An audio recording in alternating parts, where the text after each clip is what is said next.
네, 문학 8강 강의 시작합니다. 오늘 볼 소설은 아마 좀 생소한 사람들이 있을 거라고 생각을 합니다. 자, 이 작가를 좀 잘 주목해 주시기 바랍니다. 빠른 시간 내에 수능에서 한번 분명히 만나게 될 작가입니다. 자, 일제강점기의 글을 쓰는데요. 일제강점기를 배경으로 글을 쓰는데, 이분의 글은 일제 수탈이라든가 혹은 일제 가혹한 어떤 통치 그런 걸 직접적으로 다루는 것보다는 일제시대를 살아갔던 우리 민족의 삶을 사실적으로 그리는데 초점이 맞춰져 있는 것 같아요.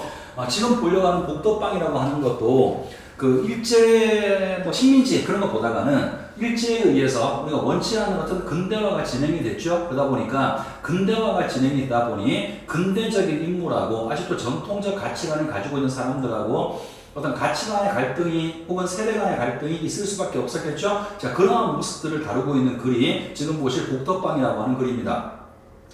오늘 강의는 이 복덕방이라고 하는 작품 자체를 설명하는 강의는 아니고 이런 글이 지문에 나왔을 때 우리가 어떻게 접근해야 될 것인가 그걸 보는 강의니까 작품 자체에 대해 깊이 있게 얘기하지는 않겠습니다만 어쨌든 주목해서 봐주세요. 주목해서 보시다가 분명히 수업 시간에 요거와 관련돼서 깊이 있게 볼 기회가 있을 겁니다. 그러면 조금 더 신경을 쓰고 보시고요. 오늘은 항상 하던 대로 장면, 인물, 인물의 심리, 시점 이 네 가지를 가지고 작품 분석을 해보고 문제 해결까지 시도해 보겠습니다. 자, 그러면 첫 번째부터 읽어보도록 하죠.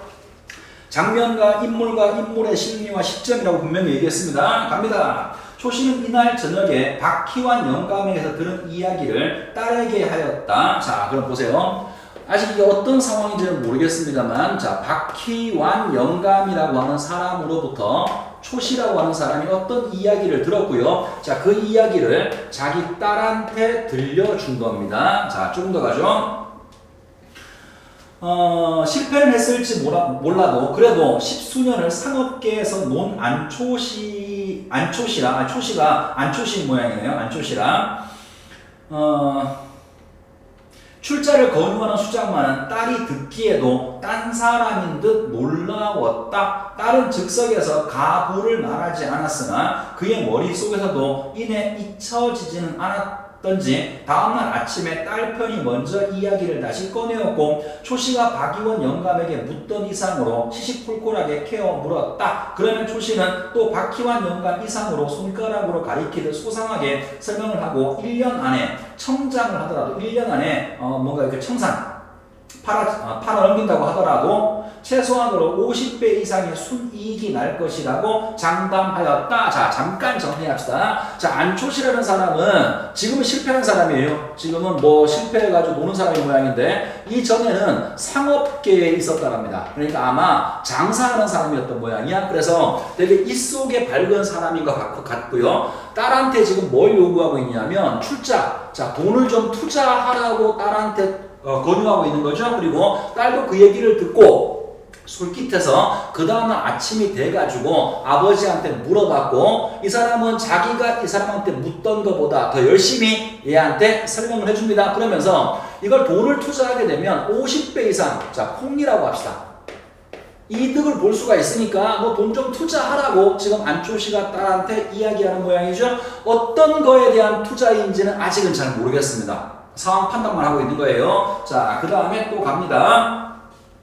딸은 솔깃했다. 사흘 안에 연구소 집을 어느 신탁회사에 넣고 3,000원을 돌리기로 하였다. 자, 이게 지금 우리가 사는 세상과 좀 달라서 이런 설명이 필요할 것 같은데 이 딸이 무용연구소를 운영하고 있으니까 자기 부동산을 신탁회사에다가 지금으로 치면 은행입니다. 은행에다가 담보로 맡기고 출자할 돈을 빌렸다는 얘기예요. 아버지 얘기를 듣고 큰 이익이 생긴다고 하니까 자기가 운영하는 무용연구소를 담보로 삼고 은행으로부터 신탁회사로부터 담보를 받은 겁니다. 자, 계속 갑시다.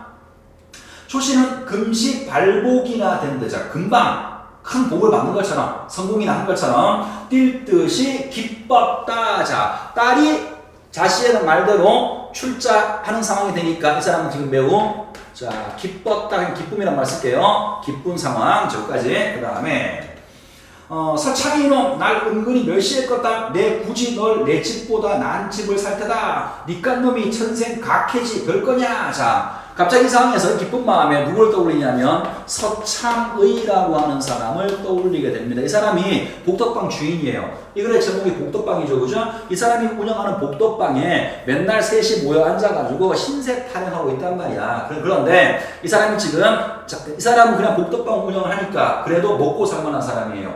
반면에 이 사람은 옛날에는 잘 나가는지 모르겠는데 세상이 바뀌어서 지금 실패한 사람이야. 직업도 없어. 그래서 항상 뭔가 돈이 좀 있는 서창이한테 꿀렸단 말이지. 근데 내가 이제 우리 딸이 투자했으니까 큰 이익을 내면 나도 큰 부자가 될 거야. 그때 이름 한번 두고 보자. 내가 너네 집보다 더 큰 집을 살 거다라고 친구에 대해서 은근히 뭔가 경쟁의식을 갖고 있는 모습이 나오고요. 각해라고 하는 말은 부동산 중개업자, 그냥 집 소개해주는 사람을 얘기하는 것 같아. 그래서 네가 겨우 각해집을 거냐?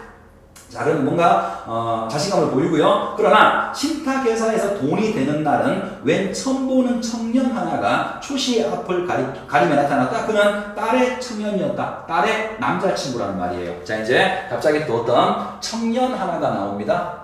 참 이따 적을까요?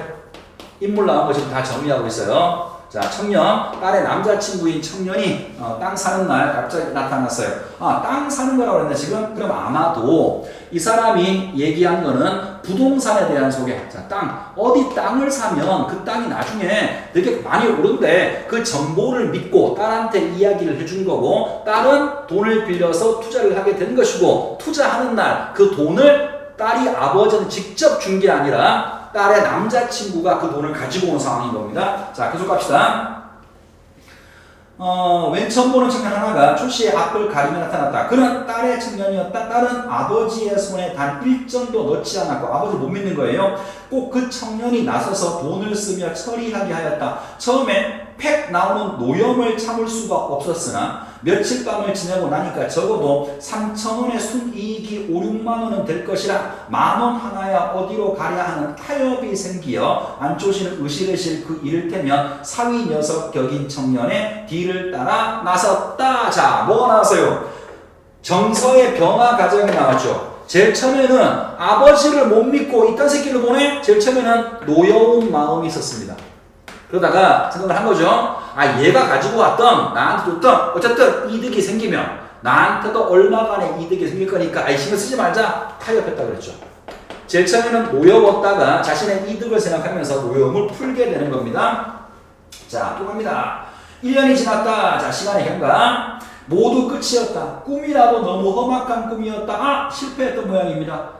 크게 성공할 줄 알았는데 실패한 모양이에요. 3,000원어치 땅 사놓고 날마다 신문을 훑어보며 수소문을 하여도 거기는 축항이 된다는 말이자 항구가 생긴다는 말이 신문에도 소문에도 나지 않았다. 용담포와 다사도에는 땅값이 30배가 올랐느니 50배가 올랐느니 하고 졸부들이 생겼다는 소문이 있어도 여기는 감감 소식일 뿐 아니라 나중에 역시 이것도 박희환 영감을 통해 알고 보니 그 감변 모 씨에게 박희환 영감부터가 수가 떨어진 것이었다. 축항 후보지로 충량까지 하긴 하였으나 무슨 결점으로인지 중지되고 많은 바람에 너무 기민하게 거기다가 땅을 샀던 그 모 씨가 그 땅 처치에 곤란하여 꾸민 연극이었다. 자, 또 잠깐 정리합시다. 감변 모 씨라는 사람이 나와요. 그죠? 박희환 영감한테 거짓된 정보를 준 사람인데 아마 공무원인 것 같아요. 감변 모 씨라는 사람이 이 박희환 영감한테 거짓 정보를 준 겁니다. 저기 어디에 땅을 사면 그 땅이 항구로 개발될 거야. 그러면 가격이 50배가 오르니까 너 빨리 사는 게 좋을걸? 이런 식으로 거짓 정보를 흘렸어요. 그 이유가 나오죠.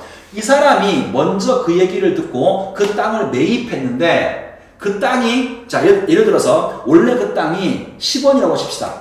근데 이거 곧 있으면 항구가 될 거야. 그 정보를 알았어. 빨리 사 모아야지. 그러니까 이 10원짜리 땅을 이 사람이 20원을 주고 샀다라고 가정을 해봅시다. 그랬는데 이 땅이 개발이 안 될 거라는 사실을 알게 됐어. 그러면 이 사람은 10원짜리 땅을 20원에 사가지고 10원 손해를 본 거죠. 이걸 만회하기 위해서 20원에 팔아넘기기 위해서 다른 사람들한테 거짓 정보를 줬고 그 거짓 정보에 넘어간 안초씨가 딸한테 투자를 권유했다가 결과적으로 실패하게 되는 이야기까지를 본 거예요.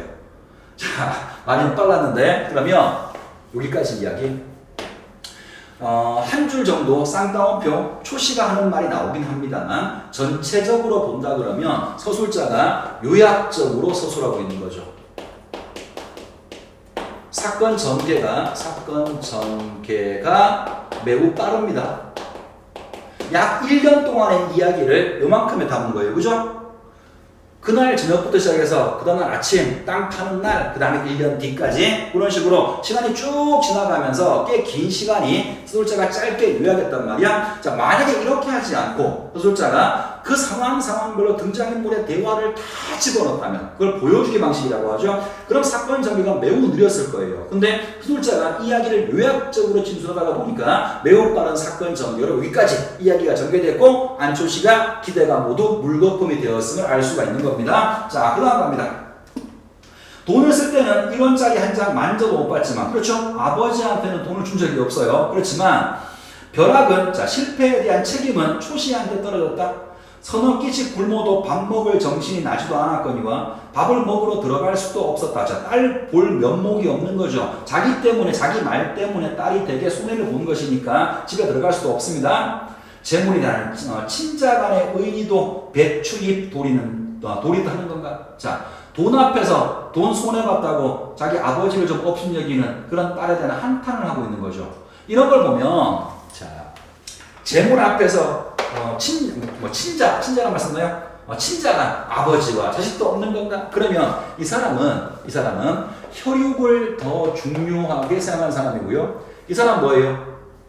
재물이죠. 돈이죠. 그죠? 돈 혹은 이익입니다. 이런 게 뒤에 문제로 알 텐데 가치관의 차이가 보이는 거예요. 이 사람들은 구세대들이야. 그러다 보니까 아마 그래도 돈보다는 혈육이 먼저지. 이런 사람인가 반면에 근대화된 사람들이거든요. 이 사람은 혈육이든 뭐든 일단 이익이 중요해. 그러니까 자기가 손해봤다는 것 때문에 아버지를 홀대한 모양이죠. 거기에 대한 섭섭함이 드러나 있는 그런 대사였습니다. 자, 그 다음 갑시다. 중간줄거리. 서참이가 시리에 빠진 안초시를 위로하지만 결국 안초시는 죽음을 택하고 만 것을 발견한다. 자, 죽음을 택했다는 말이 무슨 말이에요? 안초시가 자살한 겁니다. 안초시가 자살을 했고요. 그 다음에 파출소로 갈까 하다가, 자, 서참이가 발견한 거죠. 서참이가 안초시가 자살한 모습을 발견을 한 겁니다. 그래서 파출소로 갈까 하다가 그래도 자식한테 먼저 알려야겠다고 하고 말만 듣던 그 안경화 무용연구소를 찾아가서 안경화를 데리고 왔다. 딸이 한참 울고 난 뒤다. 간청에 어서 알려야지. 아니에요, 아세요. 자, 봐. 지금 장면은 따로 안 적겠습니다. 서참이하고 안경화가 등장하는 장면이에요. 서참이가 너네 아버지가 돌아가셨으니까 이건 자연사가 아니잖아. 자살이니까 사건이죠. 경찰서에 알려야지 라고 하니까 이 여자가 안 된다고 말하죠. 그죠? 자, 좀 더 봅시다. 왜 안 된다고 말하는 걸까? 딸은 펄쩍 뛰었다. 아스라니, 저라니, 제 명예도 좀 하고 그는 애원하였다. 명예 안 될 말이지. 명예 생각하는 사람이 애비를 저 모양으로 세상 떠나게 해? 자, 이것도 지금 우리 입장에서는 잘 이해가 안 되는 얘기예요. 일제강점기 얘기니까 한참 전 이야기죠. 자기 집안에 자살한 사람이 있어. 그거는 사회적 평가가 굉장히 치명타예요. 그러니까 우리 집에 자살한 사람이 없다고 말을 해야 되는데 지금 이 사람 나름대로 무용연구소를 하고 있고 잘 나가는 사람인데 사회적 명예가 있는 사람인데 자기 아버지가 자살했다는 소문이 나게 되면 자신의 명예가 실추된다고 생각하는 거예요. 그러니까 아버지가 죽었다는 사실을 경찰에 알리는 걸 지금 막고 있는 겁니다. 이 사람은 아버지 죽음 같은 거 보다가 솔직히 그렇지 않겠어요? 아버지가 자살했다고 하는데 자식 입장에서 진짜 자살을 한 건지 아니면 누가 죽이고 자살로 위장을 한 건지 경찰에 신고하는 게 순서인 거잖아. 이 사람은 그것보다가 자신의 명예가 더 중요한 사람으로 등장하는 겁니다. 그러니까 이 얘기를 듣고 서참이가 질타하는 거죠. 그렇게 명예 좋아하는 게 네 애비를 그렇게 만들어? 이 사람이 자살한 것은 네 책임이라고 지금 추궁을 하고 있는 겁니다. 자, 계속 갑시다. 그 다음에 말이었고요. 안경화는 엎드려서 다시 울었다. 그러다가 나가려는 서참이의 다리를 끌어안고 놓지 않았다. 절 살려주세요. 소리를 몇 번이나 거듭하였다. 그럼 비밀은 내가 지킬 테니 나 하자는 대로 할까? 자, 뭔가 타협안을 제시하는 모양입니다. 네, 서참이는 다시 앉았다. 부친 위에 보험 든 거 있지? 네, 간이 보험이야요. 무슨 보험이냐? 얼마나 타게 되는데? 480원이요. 부친 위에 들었으니 부친 위에 다 써야지. 그럼요. 그럼 돌아간 이가 늘 속사스를 입고퍼해서 3등털 사스를 사다가 입히고, 지금 뭔지 모르겠는데 아마 옛날에 되게 좋은 옷인 모양입니다. 좋은 옷 사다가 입히고 그 위에다가 진경으로 비단으로 수의 1습을 구색 맞춰 짓게 하고, 선상이 있나? 묻힐 데가 있나? 웬걸요? 없어요. 그럼 공동묘지라도 특등지로 제일 좋은 땅으로 널찍하게 사고 장례식을 장하게 해야 말이지, 초라하게 해버리면 내가 그저 안 있을 거야. 알아들어? 네. 자, 따라고 타협을 한 겁니다. 이 사람 입장에서 어차피 죽었으니까 보험금 나와 돈 나와 그냥 냅두면 얘는 그 돈 찍어갔을 거예요. 그죠? 이익과 명예를 중요시하는 사람이니까 돈에 환장하겠죠? 미리 그걸 알고 이 사람이 뭐라고 얘기하냐면, 내가 네 비밀을 지켜주는 대신에, 명예를 지켜주는 대신에 아버지 보험금 나오면 이 아버지의 장례를 위해서 다 써라. 성대하게 장례를 치르는 조건으로 비밀을 지켜주기로 한 겁니다. 타협이 만들어진 거죠. 자, 하고 안경환은 그제서야 햇빛벽을 열고 눈물 지는 얼굴을 닦았다. 안초시의 소위 연결식이 그 딸의 연구소 마당에서 열리었다. 자, 또 장면이 바뀌네요. 보죠? 이번에는 장례식을 치르는 날입니다. 서창이와 박희환 영감은 술이 거나하게 취해 갔다. 그렇죠. 친구 죽은 날이 그렇겠죠. 아마도 박희환 영감이 무얼 잡혀서 가져왔다는 부의 이원. 자, 박희환 영감도 돈이 없어요. 그러니까 친구 장례식에 부조금을 내야 되는데 돈이 없잖아. 그러니까 이 사람도 뭔가를 담보, 자기 물건을 담보로 전당포에 맡기고 돈을 빌려온 거예요. 그래서 돈 2원을 서창이가 장례비 넉넉하게 자네 돈 그 계집애 줄 거 없네? 하고 우선 술집에 들러 거나하게 곱빼기를 한 것이다. 네가 이원 안 보태도 얘가 보험금이 있으니까 괜찮아. 또 다른 말로 표현한다 그러면, 이원 조의금 내봐야 이 사람한테 주는 게 아니라 돈밖에 모르는 딸년한테 주는 거잖아. 그러니까 줄 필요 없어. 그냥 술이나 마시러 가 하고 데리고 술을 마시러 간 겁니다. 연결식장에는 제법 반반한 조객들이 모여들었다. 예복을 차리고 온 사람도 두엇 있었다. 모두 고인을 알아온 것이 아니고 무용가 안경하를 보러 온 사람들 같았다. 자, 성공한 사람의 모양이에요. 그러니까 고인 때문에 온 사람들이 아니라 손님들이 전부 다 이 사람 때문에, 아마 이 사람한테 얼굴 좀 비춰야 되겠죠. 이 사람 때문에 온 사람들이 되게 많았다.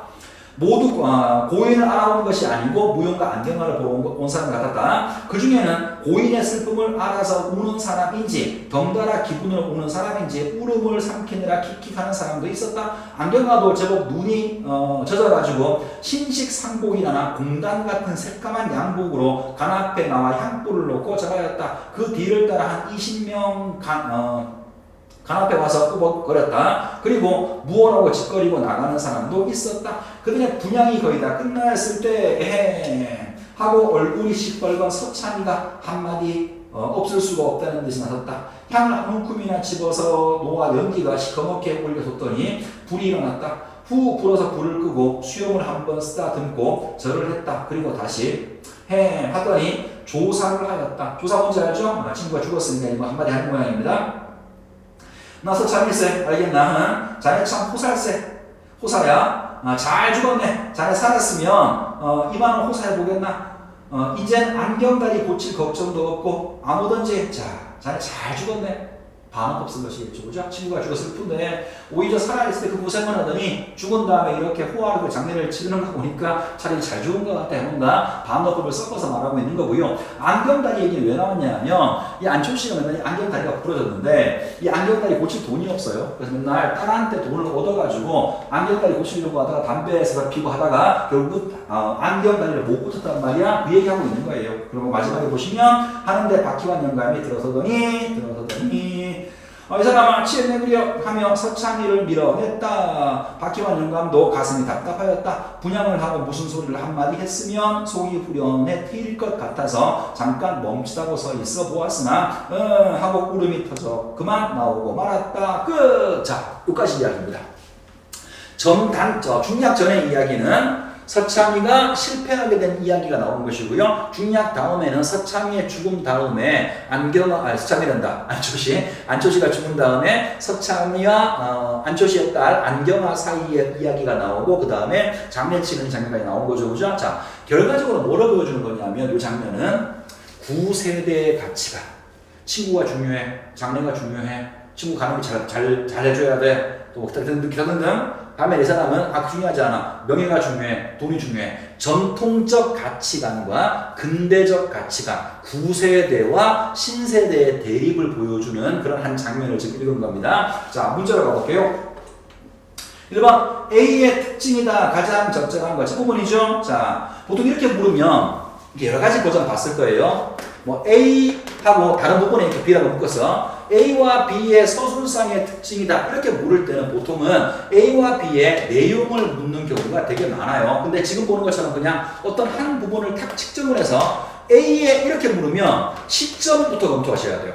시점, 그 다음에 서술 방식. 얘가 요약적 제시를 하고 있는가, 보여주기 방식을 하고 있는가. 그러면 A 부분의 시점은 A 부분뿐 아니라 이걸 전체가 다 그렇죠. 나라고 하는 인물이 나오지 않아. 서술자가 작품의 내부에 있는 게 아니라 외부에 있는 전지적 작가 시점으로 쓰여지는 걸 확인했어요. 자, 그러면 3번 보세요. 이야기 밖의 서술자가, 그렇죠. 3인칭 서술자가 중심인물이 겪은 사건의 전모를 요약적으로 서술하고 있다. 그래서 사건 전개가 매우 빠르다라고 얘기했죠.